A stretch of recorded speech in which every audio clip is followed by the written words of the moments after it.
You're watching the Aux Report with DJ Jeremiah. Let's start with Pastor Marvin Winans. The gospel legend is catching some heat after a clip surfaced of him calling out a woman in church, not for sin, not for attitude, but for not having right amount of money during offering. I, Roberta McCoy, give in faith and stand in unity with the vision of Perfecting Church of sowing this seed of $1,000 plus $235 and receiving the blessings to come to all that participated. Now that's only $1,200. Yes. Y'all not listening to what I'm saying. If you have 1,000 plus 1,000. Okay. Well, I'm gonna work on the other 800. Well, that ain't what I asked you to do. Now the clip went viral and people are saying it came off harsh, even judgmental. Some defending him, saying it was taken out of context. Others say it highlights a bigger issue when prosperity preaching overshadows people's pain. This moment with Pastor Winans has people asking, has the church turned the offering plate into a measuring cup of spirituality? It's not about how much you give, it's about the spirit you give with. Lecrae made headlines of his own, but this time with wisdom. He said, "I'm not a gatekeeper, I'm a great keeper." And that line hit deep. He's not guarding the gate, he's guarding the greatness of what God's doing. I'm not trying to be a gatekeeper, I'm trying to be a great keeper. Uh-oh. You dig what I'm saying? You said that word. You know you about to strike a nerve. You said that gatekeeper. No Come on. gatekeeping. A lot of people do call you gatekeeper, Craig. No gatekeeping. Huh? Great keeping. Great keeping. Okay. You don't get into the NBA because you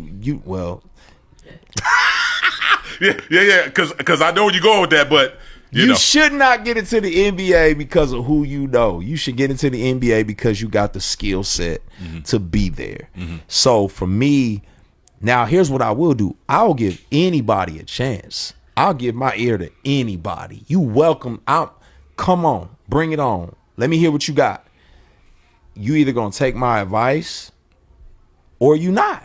You know what I'm saying? You either gonna say, I don't rock with what he's saying. Okay, well, God bless you. Do your thing. Or you gonna say, dang, Craig hit me with some gems. Let me try that out and see if it worked. I mean, I only been doing it 20-some years. I may know something, but maybe I don't. You know what I'm saying? It's your life. You figure it out. So, but as for me, I'll just say this, last thing I'll say. As for me, I'm the one that got to stand in front of Sway. I'm the one that got to stand in front of the Grammys and Pharrell and so on and so forth. And so I'm not going to put nobody in front of them who represents my God, who has not taken the time out. I'm not going to let them hear somebody who's supposed to be representing the greatest creator of all time be sloppy and not use craftsmanship. I'm not going to do that. But if that's what you're doing, you're going to get your shot. It's a subtle reminder that the gospel was never about exclusivity. It was about expansion, because at the end of the day, the gate belongs to God, not to the gatekeepers. Anike and Porsha Love sat down with the Shade Room to talk about something powerful, while Millennials and Gen Z are coming back to church. They said it's not about tradition, it's about transformation. Right away, why do you think church is on the rise for Millennials and Gen Z?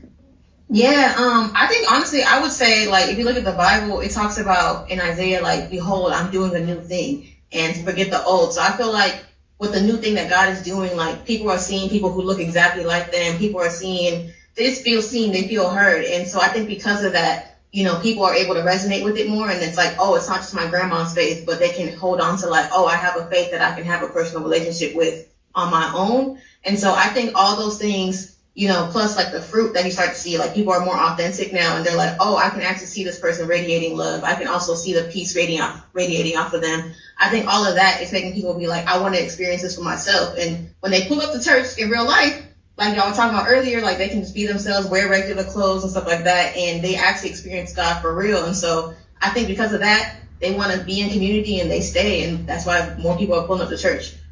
Yeah, I agree with that. I was going to talk about the scripture in Acts that talks about how in the last days God is going to pour his spirit upon all flesh. So I feel like every generation has its time for its revival, and we're experiencing that now. I feel like spirituality in general is at an all-time high, and a lot of myths, a lot of lies, a lot of misunderstandings about Christianity as a whole is being brought to the surface and being debunked, and people get to make the decision themselves. So it's like, oh, okay, I didn't know I could serve God and wear jeans.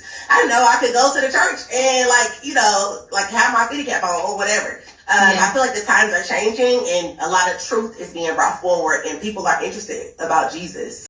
Young adults are tired of surface level spirituality. They want real encounters with God, honest community, and authentic leaders.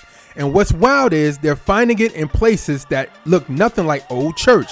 Pop-up worship nights, creative ministries, digital devotions. The gospel is moving online and revival is meeting them where they are. Radio legend Sway is co-signing and giving props to Christian hip-hop.